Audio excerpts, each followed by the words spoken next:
நாள் தான் போராட்டம் பண்ணோம். இளைஞர்கள் மட்டும் ஒரு 20-25 பேர், கொஞ்சம் பெரியவங்க, அதாவது மீனவ சமூகத்தில் இருக்கக்கூடிய கொஞ்சம் பெரியவங்க வந்து சப்போர்ட் பண்ணாங்க. நாங்கள் 2 நாள் முடிச்சுட்டு வெளியே வந்துட்டோம். அடுத்த நாள் நாங்கள் எந்த பிளானிங்குமே இல்லை, பேசால அத்தனை ஊர் மக்களும் வந்து அந்த இடத்துல போராட்டம் இந்த வரைக்கும் தொடர்ந்து போயிட்டு இருக்கு. ஒவ்வொரு ஊர் மக்கள் பாதிக்கப்பட்ட நாங்கள் சொல்லிட்டு இருக்கிறோம், நாங்கள் எப்படி பாதிக்கப்பட்டிருக்கிறோம், எவ்வாறான பாதிப்பு எங்களுக்கு இடம்பெற்றிருக்குன்னு சொல்லி நாங்கள் சொல்கிறோம். அப்பையும் வந்து கேள்வி கேட்குறாங்க. விஞ்ஞான ரீதியான ஆய்வும் கொண்டே இருக்காங்க.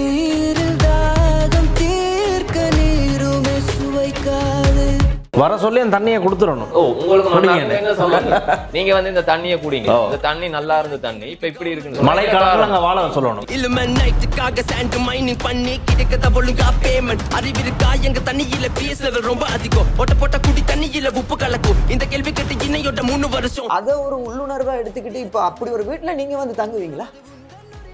ஒரு அரசியல்வாதி வந்துட்டு ஒரு 3 மாசம் அங்க தங்குங்க, அங்க இருக்கிற குடிசை வீட்லயே இல்லாட்டி கல் வீட்லயே தண்ணிக்குள்ள இருந்து தங்குங்க. இது மன்னார் மக்களின் சத்தம், இது இளைஞர் படையணி மொத்தம், இது சத்தம் இல்ல யுத்தம், மண்ணுக்கு விடுகிற மொத்தம். அந்த தீவுக்குள்ள இருக்கிற மக்களோட உதவி மட்டுமே எங்களுக்கு போதவே போதாது.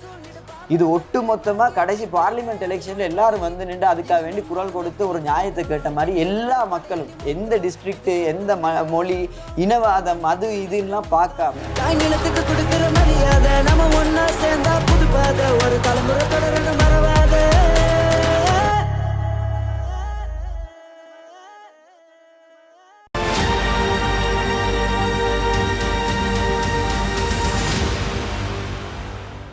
வவுனியா நகரிலிருந்து 18 கிலோமீட்டர் தொலைவில் அமைந்திருக்கின்ற 5 ஏக்கர் 9 பரப்பு நிலப்பரப்பை கொண்ட இந்த மாபெரும் காணி விற்பனைக்குள்ளது. லங்கா ஸ்ரீ நேர்களுக்கு வணக்கம். தற்பொழுது இலங்கையில் பிரதான பேசு பொருளாக மாறியிருக்கின்ற மன்னார் போராட்டங்கள் தொடர்பாக நாங்கள் ஒரு சிறப்பு நேர்காணலை இப்பொழுது இவ்வாறு செய்து கொண்டிருக்கின்றோம். இந்த நேர்காணலில் நீங்கள் எதிர்பார்க்கலாம் அரசியல்வாதிகள் எம்மோடு இணைந்து இது சம்பந்தமாக பேசுவார்கள் என்று. ஆனால் இல்லை, நாங்கள் முதற் தடவையாக இந்த போராட்டத்தின் ஆரம்பத்திலிருந்து இணைந்திருக்கின்ற 3 இளைஞர்கள் என்று எம்மோடு இணைந்திருக்கிறார்கள் எங்களுடைய கலையகத்தில். அது மாத்திரமல்ல, இந்த போராட்டத்தின் உண்மைத்தன்மை, ஆணிவேர் என்ன, அது சகோதர மொழி பேசக்கூடிய சிங்கள மக்கள் மத்தியிலும் ஒரு பாடல் மூலமாக கொண்டு சேர்த்த 3 இளைஞர்கள் தான் இன்று எம்மோடு இணைந்திருக்கின்றார்கள். நாங்கள் அரசியல்வாதிகளை நேர்காணல் கண்டால் அவர்கள் அவரவர் கட்சி சார்ந்த விடயங்களைத்தான் கேமராக்கள் முன் சொல்லிவிட்டு செல்வார்கள். ஆனால் நாங்கள் பார்த்தோம், இது அரசியல்வாதிகளிடம் பேசுவதை விட இதன் உண்மைத்தன்மை அறிந்து சுமார் 3 வருடத்திற்கும் மேலதிகமாக களத்தில் போராட்டத்தில் ஈடுபட்டு கொண்டிருக்கின்ற இளைஞர்களுடன் பேசுவதற்கு நான் கூட ஒரு பாடல் மூலமாகத்தான், ஒரு பாடல் இப்பொழுது வைரலாகி கொண்டிருக்கின்றது எனக்கு தெரியும், கருநிலம்.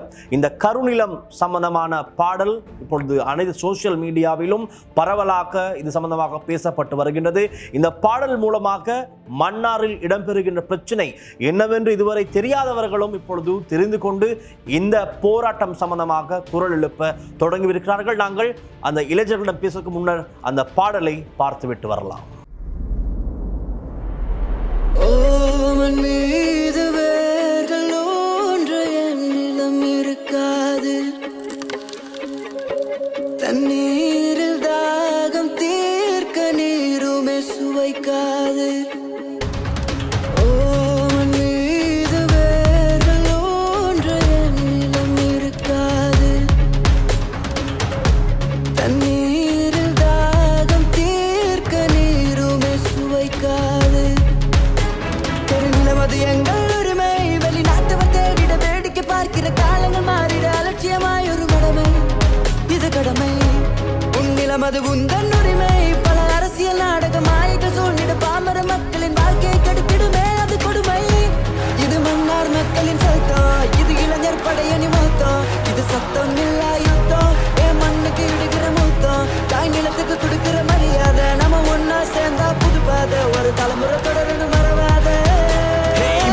சரியா எங்களுக்கு கவர்மெண்ட் கொடுக்கணும் நிரந்தர ஸ்டேட்மெண்ட், இல்ல நைட்டுக்காக சாண்ட் மைனிங் பண்ணி கிடைக்கத ஒழுங்கா பேமெண்ட் அறிவிருக்கா எங்க தண்ணியில பிஎஸ் லெவல் ரொம்ப அதிகம், போட்ட குடி தண்ணியில உப்பு கலக்கும். இந்த கேள்வி கேட்டு இன்னையோட 3 வருஷம் ஒரு பதிலுமே கிடைக்கல இப்ப வரைக்கும். கொடி பிடிச்சோம், பெலர் அடிச்சோம், நடு ரோட்டா போராட்டி கலைச்சோம், இப்ப விழிச்சோம், பறையடிச்சோம். இந்த கைட்டான சங்கார என்னத்த பண்ணாலும் கருணில ஒரு பிடி மண் கூட்டம் அவனை எடுத்திட முடியாது.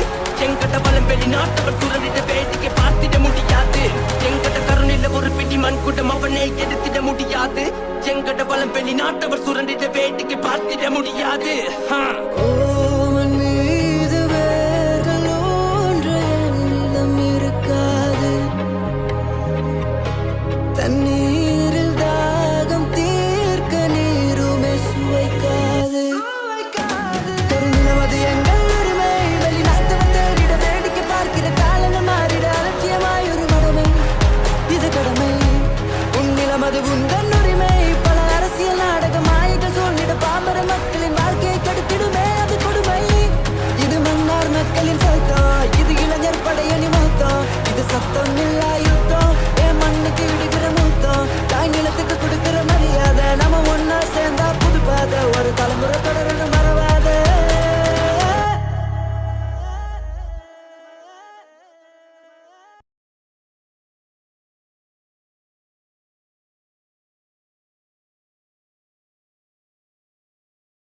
ரைட், நீங்கள் பார்த்த அந்த உணர்ச்சி மிகு பாடல், கருநில பாடல், அதை உருவாக்கிய அந்த பாடலை எழுதிய பாடிய மூவர் இன்று எம்மோடு இணைந்திருக்கிறார்கள்.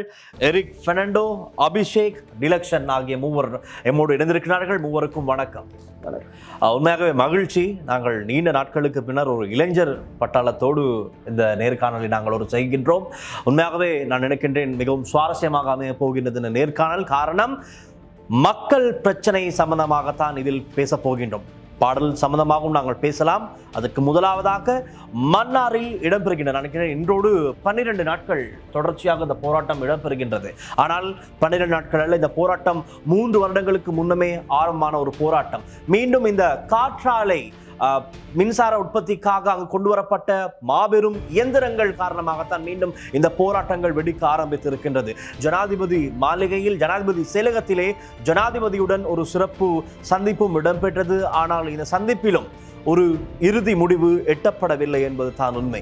இருபக்க கருத்து வேறுபாடுகள் இருக்கின்றது. ஜனாதிபதிக்கு இந்த சம்பந்தமாக போதிய தெளிவு அதிகாரிகளால் வழங்கப்பட்டிருக்கவில்லை என்று ஒரு தரப்பினர் கூறுகிறார்கள். ஆனால் மறுதரப்பினர் சொல்கிறார்கள், இல்லை, இது மன்னாரில் அபிவிருத்தியை நிலைப்படுத்துகின்ற, மேம்படுத்தக்கூடிய ஒரு செயற்திட்டம், ஒரு வேலை திட்டம். ஆகவே இதற்கு மக்கள், ஒரு சில அரசியல் ரீதியானவர்கள் இடையூறாக இருக்கின்றார்கள். இப்படியானவர்களை இவர்களுக்கு நாங்கள் புரிய வைக்க வேண்டும் இது சம்பந்தமாக என்றெல்லாம் பல்வேறு விதமான கருத்துக்கள் இருக்கின்றது.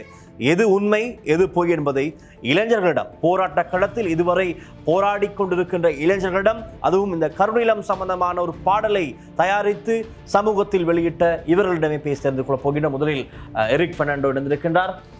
வணக்கம் எரிக். என்னன்னு சொன்னா, 12 நாட்களாக இப்பொழுது மன்னாரிலே ஆர்ப்பாட்டம் இடம்பெற்றுக் கொண்டிருக்கின்றது. எனக்கு தெரியும், நீங்கள் இதற்கு முன்பதாக இது சம்பந்தமாக உங்களுடைய சமூக வலைத்தளங்களில் நீங்கள் எல்லாருமே இதை பற்றி எழுதி வருகின்றீர்கள், பல பதிவுகளை மேற்கோள் காட்டி வருகின்றீர்கள். சொல்லுங்கள் பார்ப்போம், இந்த ஆர்ப்பாட்டம் இப்பொழுது என்ன நிலையில் இடம்பெற்றுக் கொண்டிருக்கின்றது? மக்களுடைய பிரதான வேண்டுகோள் என்னவாக இருக்கின்றது? அங்கு நடைமுறை, அதாவது இப்பொழுது பாதி இயந்திரங்கள் இரவு வேளைகளிலே அங்கு கொண்டு வரப்படுகின்றது. இதற்கு மக்கள் பாதைகளில் அமர்ந்து எதிர்ப்பினை வெளிப்படுத்தி வருகின்றார்கள். இத சம்பந்தமாக நாங்கள் பேசலாம் முதலில். ஸோ ஆக்சுவலி இதை சொல்ல போனோம்னு சொன்னால் கிட்டத்தட்ட ஒரு 3 வருஷத்துக்கு முன்னுக்கு, அதாவது இது வந்து எக்ஸ்போஸ் ஆனது ஒரு 3 வருஷத்துக்கு முன்னுக்கு தான். இதுக்கான வேலை திட்டங்கள்ன்றது நடந்தது வந்து 2015 தொடக்கம் 19 இடைப்பட்ட காலங்களுக்குள்ள இதுக்கான, அதாவது மக்களுக்கு தெரியாம பின்புலத்துல நடந்திருக்கு. அதாவது நல்லாட்சி அரசாங்கத்தின் போதுதான் இந்த வேலை திட்டங்கள் ஆரம்பிக்கப்பட்டது. இது வந்து மக்களுக்கு எந்த விதமான முன்னறிவித்தலும் இல்லாம, மக்களுக்கு எது தேவைன்றதை தெரிஞ்சு கொள்ளாம ஆரம்பிக்கப்பட்டது. அதுக்கப்புறமா ஒரு பர்டிகுலர் டைம்ல தான் இது வந்து எக்ஸ்போஸ் ஆனதுக்கு அப்புறமா தான் இது 2021 லைசன்ஸ், அதாவது எக்ஸ்ப்ளோரேஷனுக்கான லைசன்ஸ் ரத்து பண்ணதுக்கு அப்புறமா தான் இந்த விஷயம், அதாவது போராட்டம் பண்ணதுக்கு அப்புறமா, முதல் போராட்டங்களுக்கு அப்புறமா, அதுக்கப்புறமா வருஷம் போராட்டங்கள் நடந்துக்கிட்டே தான் இருக்கு. ஆனா பின்புலத்துல வேலைகள் நடந்துக்கிட்டே தான் இருக்கு. இப்போ அங்கே ஆஃபீஸும் கட்டப்பட்டுக்கிட்டு இருக்கு, அதாவது குறிப்பிட்ட கம்பெனியான, அதாவது டைட்டானியம் சாண்ட்ஸுக்கான ஒரு ஆஃபீஸும் கட்டப்பட்டுக்கிட்டு இருக்கு. ஸோ இதை பற்றின ஒவ்வொரு அரசாங்கங்கள் மாறுது, ஒவ்வொரு அரசாங்கங்கள் வருது போகுது, ஆனால் அதை பற்றின ஒரு தெளிவான விளக்கமான ஒரு முடிவுன்றது கிடைக்கிறது கிடையாது. ஸோ இது இப்போ ரீசண்டாக இங்கே இன்னொரு புது பிரச்சனை வந்தது, அதாவது காற்றாலை பிரச்சனை. இந்த காற்றாலை பிரச்சனை வந்ததுக்கு அப்புறமா, அதாவது புது பிரச்சனைகள் வரும்போது மக்களோட மனசு வந்து மழுங்கடிக்கப்படுது. அதாவது ஒரு குறிப்பிட்ட காலத்துக்கு அது வந்து ஒரு பெரிய ஒரு விஷயம் மாதிரி இருக்கும். அது ஓவர் த பீரியட் அது அப்படியே சேச்சுரேட் ஆகி அதை மறக்க வச்சுட்டு இன்னொரு புது பிரச்சனை வந்த பிறகு எல்லாரும் அதுக்கு பின்னாடி. ஆனால் எங்களுக்கு இது ரெண்டுமே பெரிய பிரச்சனை தான். அடுத்து இது வந்து எப்பயுமே இந்த 3 வருஷம் நடந்ததுல இது வந்து வெளியே போறதே கிடையாது. எல்லா மக்களுமே ஒற்றுமையா வாரது கிடையாது. அது எந்த ஊருக்கா இருக்கட்டும், அது வந்து ஒற்றுமையா வந்திருந்து எல்லாருமே அதை பத்தின ஒரு கேள்வி எழுப்பும் போதுதான் அதை பத்தின ஒரு நியாயமான தீர்ப்பு கிடைக்கும். அது இன்னைக்கு மன்னாரை பத்தி பேசி மற்ற டிஸ்ட்ரிக்டாக்கள் எங்களுக்காக வேண்டி பேசுறோம் சரி, நாளை பின்னைக்கு வேறொரு டிஸ்ட்ரிக்டுக்காக வேண்டி நாங்க பேசுறோம் சரி, இதை நாங்க இளைஞர்கள் கையில் எடுத்திருக்கோம்.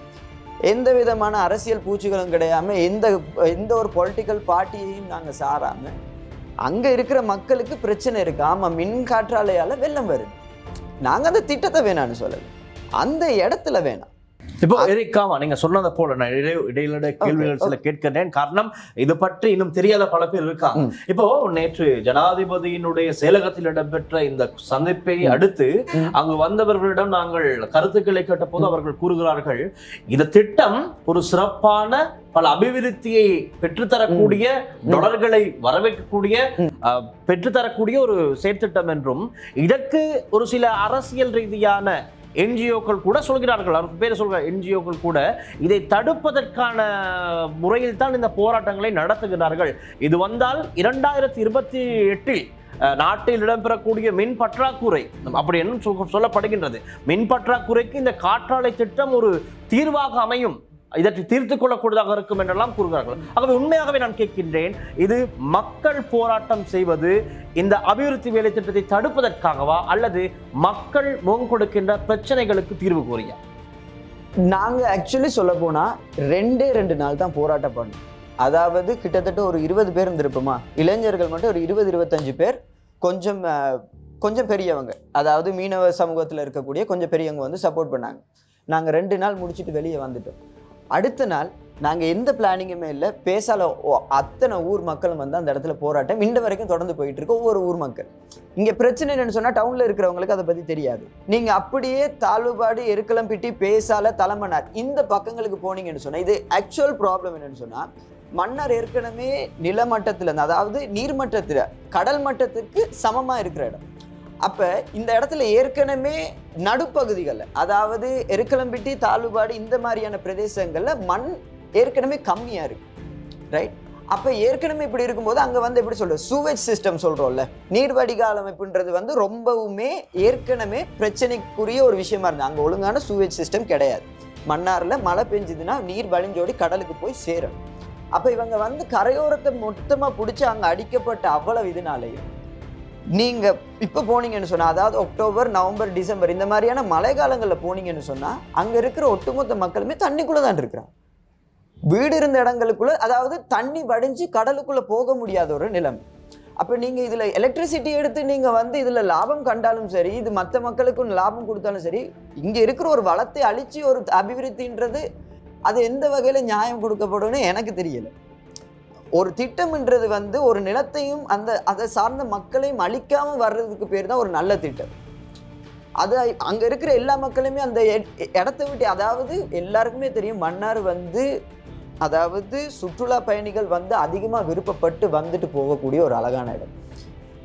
இன்கேஸ் இந்த 2 வருஷம் மழை பெஞ்சதுல யாருக்கு அப்படி வந்து இருக்க விருப்பப்படுவாங்க? இடுப்பளவு காலளவுக்கு தண்ணி வந்துடும் ஒரு சில வீடுகளில்.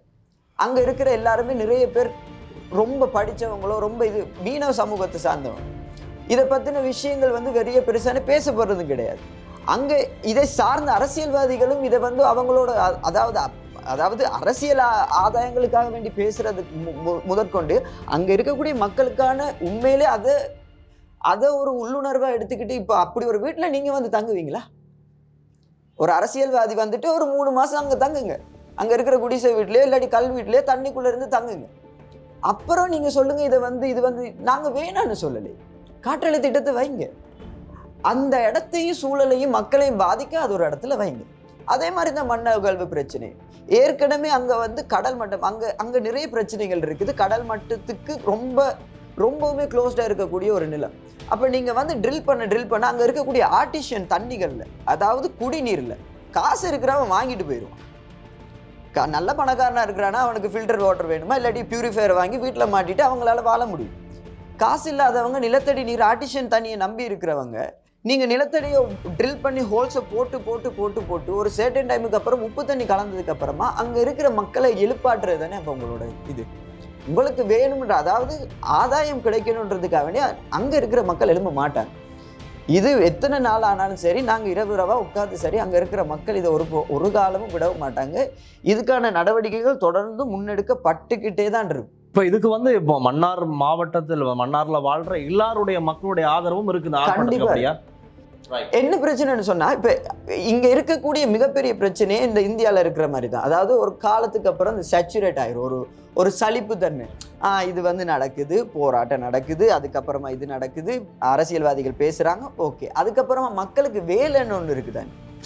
ஒவ்வொரு நாளும் உட்கார்ந்து பார்த்துட்டு, நான் அங்க இருக்கிற ஊர் மக்கள் என்ன காவலாளிகள். ஒவ்வொரு நாளும் 12வது நாளா நடக்குது, 15வது நாளுக்கு அப்புறம் வந்தா, 20 நாளைக்கு அப்புறம் வந்தா, 2 மாசத்துக்கு அப்புறம் வந்தா. அப்ப நாங்க இரவு அங்கேயே வீடை போட்டுட்டு வேலைக்கு போகாம இங்கேயும் போகாம இவங்க திட்டம் நடக்குதா இல்லையா? அரசாங்க அதிபர்கள் எல்லாருமே இன்டர்வியூல நீங்க சொல்றீங்க, ரைட்? எல்லாருக்குமே பிரஸ்ல மீட் பண்ணும்போது நீங்க ஓப்பனா சொல்றீங்க, ஓகே இதை தடுத்து நிறுத்துறோம். ஆனா அதுக்கான வேலைகள் அங்க நடந்துகிட்டே தானே இருக்கு. அப்ப அவங்க உட்கார்ந்து அவங்களுக்குன்னு குடும்பம் இருக்கு, அவங்களுக்குன்னு வேலைகள் இருக்குது. அப்போ உங்களோட அரசியல் ஆதாயங்களுக்காக பொதுமக்களோட இந்த எமோஷன்ஸோட, அதாவது அந்த நிலத்தையே சார்ந்து வாழக்கூடிய மக்களை நம்ம பலி கொடுக்க முடியாது. அவங்களுக்கு பொருத்தமான, அவங்க ஏற்றுக்கக்கூடிய திட்டங்கள் மட்டும்தானே அதை இம்ப்ளிமெண்ட் பண்ண முடியும். நிச்சயமா. ரைட். எரிக் பெர்னாண்டோ, இது சம்பந்தமாக நல்ல ஒரு விளக்கத்தை கொடுத்துருந்தீங்க. நான் இன்னும் பேசணும் இது பற்றி ஆழமா. எங்களுக்கு தெரியும், மன்னார் பிரதேசங்கிறது இலங்கை ஏனைய பிரதேசங்கள் ஒப்பிடும் போது மிகவும் ஒரு வித்தியாசமான, ஒரு தனித்துவமான ஒரு பகுதியாகத்தான் மன்னார் தீவு காணப்படுது. அதில் நாங்கள் இப்போ இந்த புவியியல் ரீதியான நிபுணத்துவம் பெற்ற நிறைய ஆய்வாளர்கள் இது சம்பந்தமாக நிறைய கட்டுரைகளை சமூக வலைத்தளங்களிலே எழுதி வருகிறார்கள். அதில் எடுத்துக்கொண்ட ஒரு விடயம் தான், மன்னாரில் சிறப்பு தன்மையாக கனிய மணலில் ilmenite, leucoxene, zirconium, rutile, titanium oxide, கருங்கல், சிலிமனைட், ஓர்த்தோக்ளாஸ் போன்ற கனிமங்கள் உள்ளது. ஸோ அதனால தான் நினைக்கிறேன் இந்த பகுதியை, மன்னார் பகுதியை டார்கெட் பண்ணி ஒரு பிஸ்னஸ் ஹப்பாக மாற்றுவதற்கு முயற்சிகள் மேற்கொண்டு வருவதாகத்தான் பலரும் பலவிதமாக கருதுகிறார்கள். இப்போ நான் கேட்குறேன், இந்த திட்டம், இந்த காற்றாலை திட்டமாக இருக்கலாம், கனிய அகழ்வாக இருக்கலாம், காற்றாலை திட்டம் இந்தியாவின் அதானி திட்டத்தோடு தான் கொடுக்குறது. ஆனால் இப்போ அது கண்டினியூ ஆகுது. ஏன்னா இப்போ இந்த அனுர அரசாங்கம் வந்தோடனே ஒரு முடிவாக நினச்சி அதானிக்கு திட்டத்தை கொடுக்கறது இல்லைன்னு. ஸோ அதுக்கு பிறகு நடந்த மாற்றம் என்னது? தொடர்ந்து இந்த வேலை நடந்து கொண்டிருக்கு. அப்போ யாருக்கு கைமாறி இருக்கு? இதை பற்றி சொல்லணும்னு சொன்னால், உண்மையிலேயே ஆரம்பத்தில் இப்போ நான் ஒரு சின்ன ஒரு ஐடென்டிஃபை, அதாவது ஒரு சின்ன விஷயத்த சொல்கிறேன். எங்கட அரசியல்வாதிகளுக்கும் மன்னாருக்குள்ளே இருக்கிற ஆக்களுக்கும் மன்னார் தீவுக்குள்ளே இப்போ வரைக்கும் எத்தனை காற்றாலைகள் இருக்குன்றது அவங்களுக்கு தெரியாது, உண்மைகளே தெரியாது. எங்கே போய் பார்த்தாலும் உங்களுக்கு ஓப்பனாக தெரியும். அவங்களுக்கு காற்றாலை இருக்குது, எத்தனை காற்றாலை இருக்குன்றதுன்றதே தெரியாதுன்னு சொன்னால், எந்த வழியால் தண்ணி வெளியேறுது, எங்கே வெள்ளம் கட்டுறன்ற நிலைமை அவங்களுக்கு தெரிஞ்சிருக்குமா அப்படின்ற ஒரு விஷயம் எல்லாருக்குமே இருக்கிற ஒரு கேள்வியாக இருக்குது. அப்போ என்னத்தை விளைவாலும் அவங்க பார்த்துட்டு இருந்தாங்க, அது ஒரு கேள்வியாக இருக்குது. அடுத்தது, ஆரம்பத்தில் சொல்லியிருந்தாங்க 37 காற்றாலைகள்னு சொல்லி. ஆனால் மன்னார் தீவுக்குள்ளே போடப்பட்டிருக்கிறது 30 காற்றாலைகள். அந்த 30 காற்றாலைகளும் தம்ப பவனின்ற அந்த திட்டத்தின் கீழாக இலங்கை எலக்ட்ரிசிட்டி போர்டு சிஇபி மூலமாக தான் அந்த திட்டங்கள் தொடர்ச்சியாக இடம்பெற்று கொண்டிருக்குது. இடையில பார்த்தீங்கன்னு சொன்னால் அதானியோட திட்டம் வந்திருந்து, அதானிக்கு எதிரான பல வழக்குகள், பல மக்களோட கருத்துக்களை எல்லாம் எடுத்து எத்தனையோ விதமான சைன்கள் தான் நாங்கள் எடுத்துக்கொண்டு போய் அது சார்ந்த வேலைகள் இடம்பெற்றது. உண்மைக்கு சொல்லணும்னு சொன்னால், அது சார்ந்த வேலைகளில் சிட்டிசன் கமிட்டி ஆரம்பத்தில் இருந்து இன்றைக்கு வரைக்கும் முழு மூச்சா நிற்கிறாங்க, அவங்களோட வேலையை செஞ்சு கொண்டிருக்கிறாங்க, தொடர்ந்து போராடி கொண்டிருக்கிறாங்க. ஆனால் 30 காற்றாலைகள், அதாவது அதானி இந்த கேஸ்ல இருந்து வெளியேறினதுக்கு பிறகு, அதானி நாங்கள் இந்த கேஸ்ல இருந்து வெளியேறோம்னு சொன்னோன்னே உயர்நீதிமன்றங்களில் போடப்பட்ட அவ்வளவு வழக்குகளும் தள்ளுபடி செய்யப்பட்டது. தள்ளுபடி செஞ்சதுக்கு பிறகு பார்த்தீங்கன்னு சொன்னால், மீண்டும் ஒரு முனை இடம்பெறுதுன்னு சொன்னால், இந்த அரசாங்கம் ஆட்சிக்கு வந்ததுக்கு பிறகு ஹெய்லஸ் நிறுவனத்துக்கு ஒரு குறித்த அளவிலான காற்றாடி திட்டங்களை மன்னாரில் செய்கிறதுக்கான ஒப்பந்தம் எழுதப்படுது. அது எழுதப்பட்டதன் பின்பு அது எழுதப்படுறதுக்கு முன்னுக்கே சாந்திபுரம், தாழ்வாட்டு பகுதிகள் துப்புரவு செய்யப்பட்டு கொண்டிருக்குது, அந்த வீதிகள் போடப்பட்டு கொண்டிருக்குது, அதுக்குள்ளே இருக்கிற சில நிலங்கள் இந்த வேலைக்காக இடம்பெறுது. அதுக்கு பிறகுதான் தெரிஞ்சுது, வின்ஃபார்ம் என்ற ஒரு நிறுவனத்துக்கு 4 காற்றாலைகள் போடுறதுக்கான ஒரு செயற்பாடு கைச்சாத்திடப்பட்டு அந்த வேலை தான் இப்போ நடந்து கொண்டிருக்கு. அந்த 4 காற்றாலைக்குரிய வேலை திட்டம் தான் இப்போ இடம்பெற்று கொண்டிருக்கு. அந்த 4க்குரிய ஒரு வேலைகள் தான் அந்த வாகனங்கள், அந்த காற்றாலைக்குரிய உதிரி பாகங்கள் தான் இன்றைக்கு வந்து நிற்கிது. அதுக்காக தான் இளைஞர்களும் சரி, அந்த சமூகத்தை சேர்ந்தவர்களும் சரி போராடி அதை நிறுத்தணும், அது எங்களுக்கு உள்ளுக்குள்ளே வரக்கூடாதுன்னு சொல்லி வழக்குகளும் பதிவு செய்யப்பட்டு இன்றைக்கு அதுக்கான ஒரு நீதிமன்றம் மூலமாக அதுக்குரிய வழக்கம் வந்திருக்குது. இதில் முக்கியமானு சொன்னால், ஹெய்லஸ் நிறுவனம் இன்னும் அவங்களோட வேலையை ஸ்டார்ட் பண்ணல. அவங்களும் ஒரு 10 காற்றாலை போடுறதுக்கான மண் ரிசர்ச் செய்கிறதா இருக்கட்டும், அந்த இடங்களை லொக்கேஷனுக்குரிய வேலைகளை செய்கிற வேலைப்பாடுகள் தான் இப்போ தொடர்ச்சியாக இடம்பெற்று கொண்டிருக்கு. இறுதியாக மன்னார்ல பேசாலை கிராமத்தில் அந்த விஷயம் நடந்தது. ஹெய்லஸ் அது வந்து மண்ணகலுக்கு தான் வராங்கன்னு நினச்சி போனது. மக்கள் எல்லாம் ஒன்று திரண்டாங்க, மக்கள் எல்லாம் அதை தடை செய்யணும், அதை நிப்பாட்டணும்னு சொல்லி அங்கே போய் பெரிய ஃபைட் பண்ணியிருந்தாங்க. அப்போ அந்த இடத்துலாம் தெரிஞ்சது ஹெய்லஸ் நிறுவனம் இப்போ தான் அந்த இடங்களுக்குரிய மண் சாம்பிள் எடுக்கிற ரிப்போர்ட்டுக்கான வேலை திட்டங்களை செஞ்சு கொண்டிருக்குது. அப்போ அவங்களோட காற்றாலைகள் 10 வரை இருக்குது. வின்ஃபார்ம் எடுத்துக்கொண்ட 14 காற்றாலை திட்டங்கள் இப்போ நடைமுறையில் நடந்து கொண்டு இருக்குது. ஆனால் இதில் பின்னணியில் யார் இருக்கிறா, இவங்களுக்கான அந்த ஃபண்டிங்கை யார் கொடுக்குறான்றது வந்து இப்போ வரைக்கும் மக்களுக்குள்ள ஒரு கேள்வியாக இருக்குது. இது வந்து உறுதி செய்யப்படாத தகவலாக இருந்தாலும் இன்றும் அதாவது இந்திய முதலீட்டாளர்கள் மூலமாக தான் இவங்க வந்து இந்த வேலையை செய்கிறாங்கன்ற ஒரு கருத்தும் சார்ந்து, அதாவது அவங்களுக்குள்ள இருக்கிற சிலராலையும் வந்து அந்த தகவல்கள் கசியப்பட்டு இருக்குது. அதனால நாங்கள் ஓப்பனாக சொல்ல இல்லாத இந்தியா அதை விட்டு வெளியே போயிட்டு இந்தியாவோட ஒரு கருத்து வந்து இந்தியாவோட ஒரு தாக்கம் வந்து இதுக்குள்ள இல்லைன்றதை வந்து நாங்கள் ஓப்பனாக சொல்ல இல்லாது இதன் பின்னணியில் அவங்களோட செயற்பாடுகள் தான் அதிகமாக காணப்பட்டு கொண்டு இருக்குது. இல்லை இப்போ மற்றொரு விடயம் தான் இது சம்பந்தமாக நான் தேடி பார்த்த பொழுது ஒரு 4-5 கம்பெனிகளுடைய பெயர்கள் என்கிட்ட கிடைச்சது. இப்போ இது மண் அகழ்வு சம்பந்தமாக இந்த இல்மனைட், டைட்டானியம், இந்த மண் அகழ்வில் பிரதானமாக ஈடுபட்டிருக்க நிறுவனங்கள் தேடி பார்க்கும்போது கில்சித் எக்ஸ்ப்ளோரேஷன், ஏமர் ஸ்மித் சிலோன், சுப்ரீம் சொல்யூஷன், சனூர் மினரல்ஸ், ஓரியன் மினரல்ஸ், இப்போ இவங்கெல்லாம் இந்த பெயர்களில் இயங்குகிறாங்க. ஸோ ஆனால் மெயினாக நான் கேள்விப்படுறது ஆஸ்திரேலியாவிலிருந்து இது வந்து செய்யப்படுது. இது உண்மைத்தன்மை என்ன? இப்போ இவங்களுக்கெல்லாம் அனுமதி வழங்கப்பட்டது யாரால், எந்த ஆண்டில், இது எந்த ஆட்சியின் கீழே இது வழங்கப்பட்டிருக்கு, அதை பற்றி தெளிவு பார்த்தீங்கன்னா ஒரு தேடல் தான் நடந்திருக்கு. அதாவது இப்போ 2015 தொடக்கம் 2019க்கு இடைப்பட்ட காலத்தில், அதாவது ராஜபக்சேயோட ஆட்சி காலத்தில் தான் இதுக்கான அதாவது இங்கே இருக்குதா இல்லையான்ற ஒரு ரிசர்ச் எக்ஸ்ப்ளோரேஷன் லைசன்ஸோட ஒரு சில கம்பெனிகள், அதாவது உள்நாட்டு கம்பெனிகள் வந்து இது பண்ணியிருக்காங்க. அப்போ இந்த டைட்டானியம் சாண்ட்ஸ் பார்த்தீங்கன்னு சொன்னால் இவங்க வந்து டிரெக்டாக இங்கே இருக்க எந்த ஒரு கம்பெனியுமே அவங்க வந்து ஓன் பண்ணலை. அவங்க வந்து என்னவா அதை அப்ரோச் பண்ணுறாங்கன்னு சொன்னால் மொரிஷியஸில் இருக்கக்கூடிய ஒரு ஷெல் கம்பெனிஸோட கிளைம் பண்ணி வச்சுக்கிட்டு, அதாவது பிரைட் ஏஞ்சல்ஸ் பிரைவேட் லிமிடெட் மற்றும் ஸ்ரீனல் ஹோல்டிங்ஸ். அப்போ இந்த கம்பெனிகளை தேடி பார்க்கும்போது இவங்க இந்த இப்போ நீங்கள் சொன்ன 5 கம்பெனியுமே இருக்குல்ல, அது வந்து இவங்களுக்கு கீழே இருக்குது. அதாவது இந்த மொரிஷியன் செல் கம்பெனிகளுக்கு கீழே வழி நடத்தப்படுது. அந்த கம்பெனியை யார் ஓன் பண்ணுறான்னு பார்க்கும்போது அதுதான் அந்த டைட்டானியம் சாண்ட்ஸ் கம்பெனியாக இருக்குது. ஆனால் அவங்கள கேட்கும்போது இல்லை நாங்கள் இதில் இது பண்ணலன்னு சொல்லிட்டு இதுக்கான போராட்டங்கள் வந்து 2021 முதல் போராட்டங்கள் 2 போராட்டங்கள் மேற்கொள்ளப்பட்டுச்சு. அதுக்கப்புறமா டிவிஷனல் செக்ரட்டரியை மீட் பண்ணி கோரிக்கைகளை சமர்ப்பித்ததுக்கப்புறமா இதை பற்றின கலந்துரையாடல் நடந்ததுக்கப்புறமா எக்ஸ்ப்ளோரேஷனுக்கான லைசன்ஸ் மட்டும் தடை செய்யப்பட்டுச்சு. இந்த 5 கம்பெனிக்கு மன்னாரில் எக்ஸ்ப்ளோர் பண்ணுறதுக்கு, அதாவது இங்கே கனிய மண் இருக்கா இல்லையாதுன்னு செக் பண்ணுறதுக்கான லைசன்ஸ் மறுக்கப்பட்டு சொல்லிய சாண்ட் மைனிங் பண்ணுறதுக்கான லைசன்ஸுகள் இந்த வரைக்கும் மறுக்கப்படலை. அதுக்காக வேண்டிதான் இந்த போராட்டம் நடந்துட்டுருக்கு. நீங்கள் இப்போ கூட மக்களாக பார்த்துட்டு இருக்கீங்கன்னு சொன்னால் நீங்கள் வந்து சிம்பிளாக போயிட்டு டைட்டானியம் சாண்ட்ஸ் ஏயுன்னு அடிச்சிங்கன்னு சொல்லி, அது ஒரு ஆஸ்திரேலியன் சார்ந்த ஒரு வெப்சைட். அங்கே போய் பார்த்தீங்கன்னு சொன்னால் மன்னார் அக்குவீர் அணிவராக கூறு போட்டு விற்று வச்சுருப்பாங்க.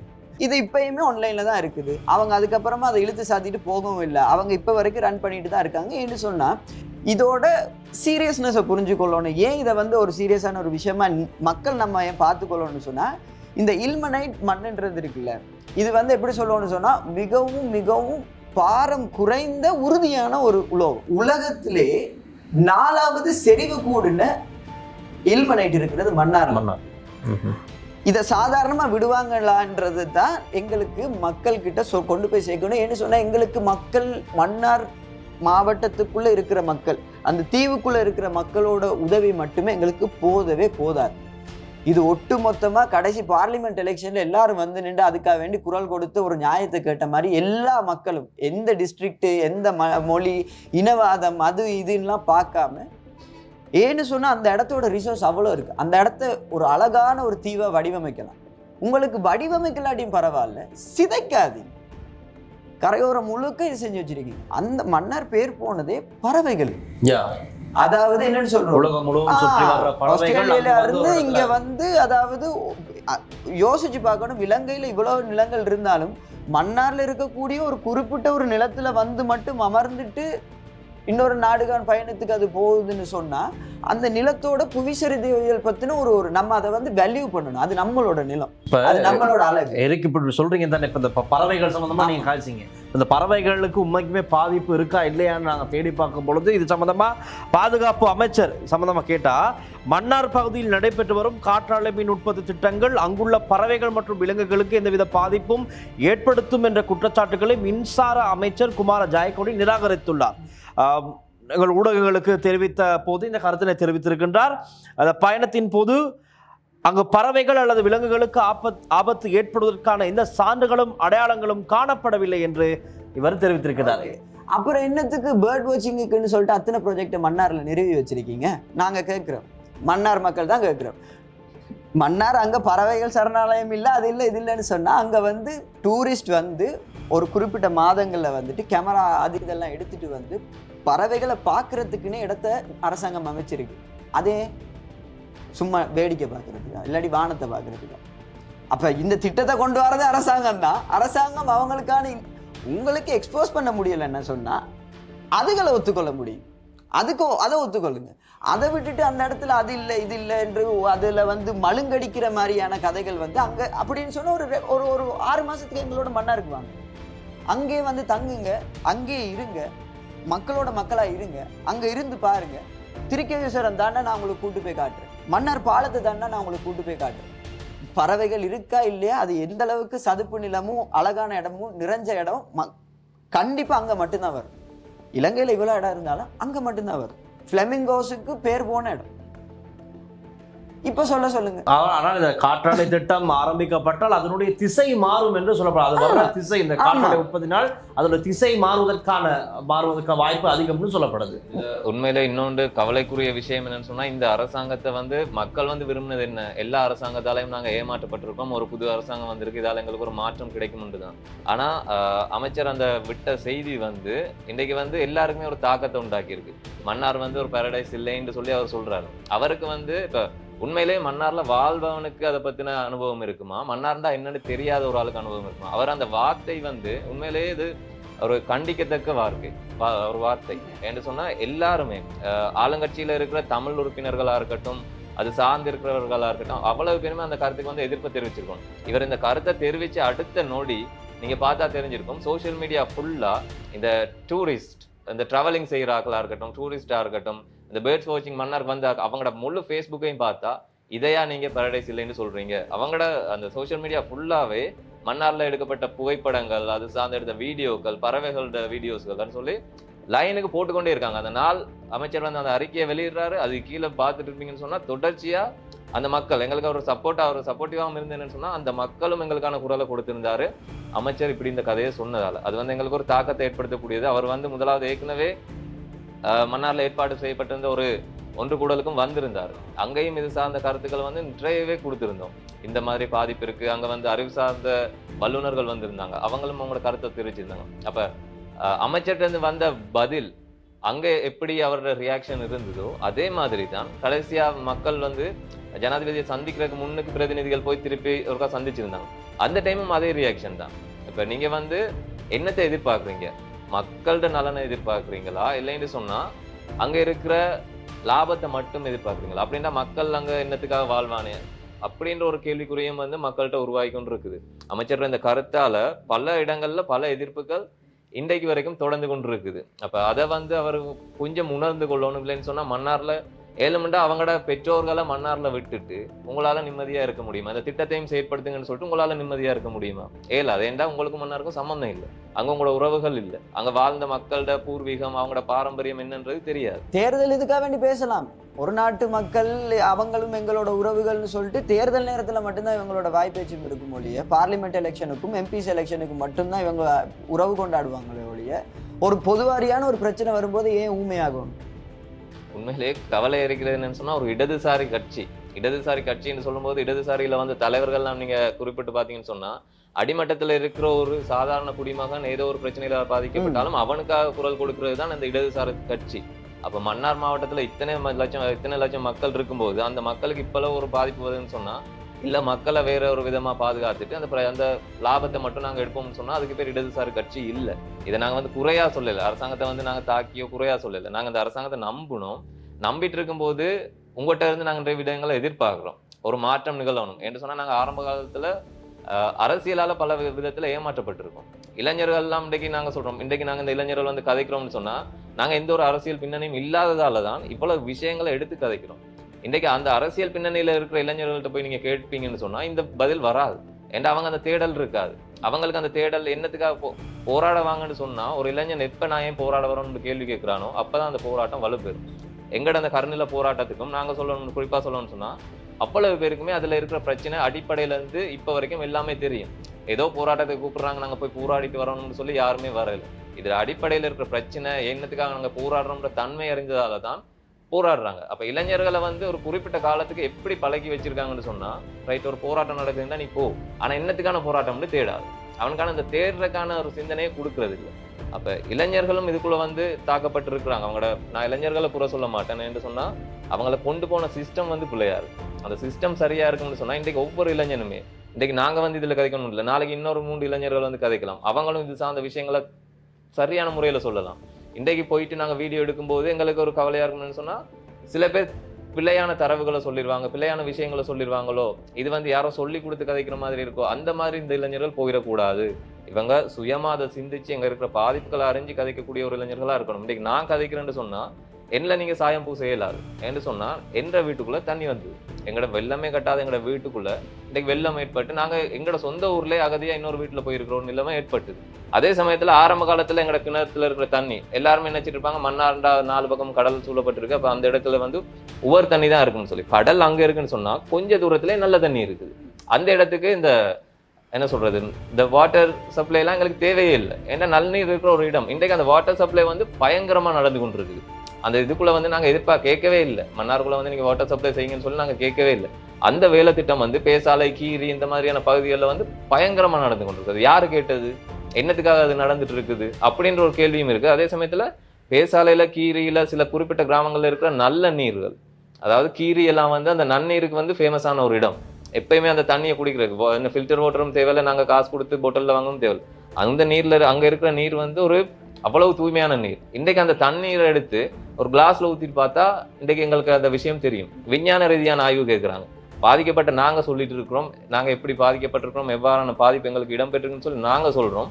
அப்பயும் வந்து கேள்வி கேட்குறாங்க. விஞ்ஞான ரீதியான ஆய்வும் கிட்ட இருக்கு. அதுலயும் சில பேர் சில கட்சியை சார்ந்த ஆக்கள் சொன்னா அரசியல் பின்னணியில இருக்கிற ஆக்கள் சில கேள்விகளை கேட்குறாங்க.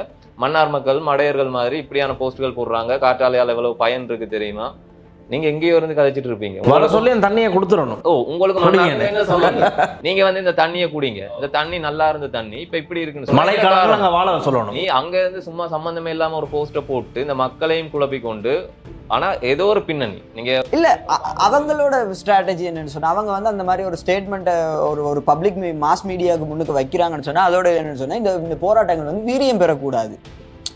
இது வந்து ஒரு பேரடைஸ் இல்லைன்னு சொல்லிட்டு எல்லா நியூஸும் கவர் பண்ணும் தானே. இப்போ நான் பேசுறதை கவர் பண்ணுவாங்களா, ஒரு அமைச்சர் பேசுறதை கவர் பண்ணுவாங்களா? எல்லா மீடியாவும் ஒரு அமைச்சர் பேசுறதை கவர் பண்ணுவாங்களா? இப்போ நீங்கள் வந்து காலிலேயோ தங்கல்லையோ இல்லாட்டி நுவரெலியா சைடில் இருக்கீங்கன்னு வச்சுக்கோங்க, நீங்கள் வாழ்க்கை முழுக்க மன்னார் பக்கமே வந்ததில்லை.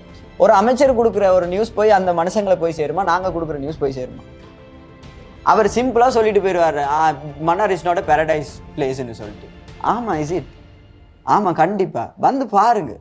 நீங்கள் வந்து சுற்றுச்சூழலுக்கான அமைச்சராக இருக்கீங்கன்னு சொன்னால் நீங்கள் அங்கே வந்து அந்த ஊரை வந்து கிரிட்டிசைஸ் பண்ணுறதுக்கு முன்னுக்கு நீங்கள் அந்த இடத்த வந்து பார்க்கணும்.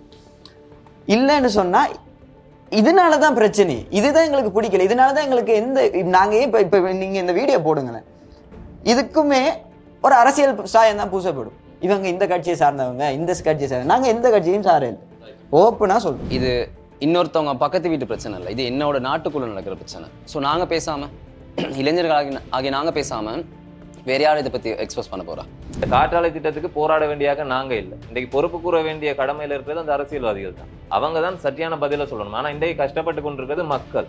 இந்த கவர்மெண்ட் வந்து இந்த ஆட்சி முறை வந்து மக்களுக்கானதா இல்லைன்னா மக்கள் கவர்மெண்ட்டுக்காக இருக்கணும்? அவங்கள தேர்ந்தெடுத்தது மக்களுக்கான நல்ல வழிமுறைகளை கொண்டு போகிறதுக்கு. ஆனால் இங்கே என்ன நடக்குது, நாங்கள் அட்ஜஸ்ட்மெண்ட் பண்ணி போக வேண்டியது இருக்குது. ஸோ நாங்கள் இந்த போராட்டம் வந்து இதோட முடிய போகிறதும் இல்லை. எங்களுக்கு எப்போ முடிவு கிடைக்குதோ அது வரைக்கும் நாங்கள் இந்த போராட்டத்தை கண்டினியூ பண்ணிகிட்டே போவோம்.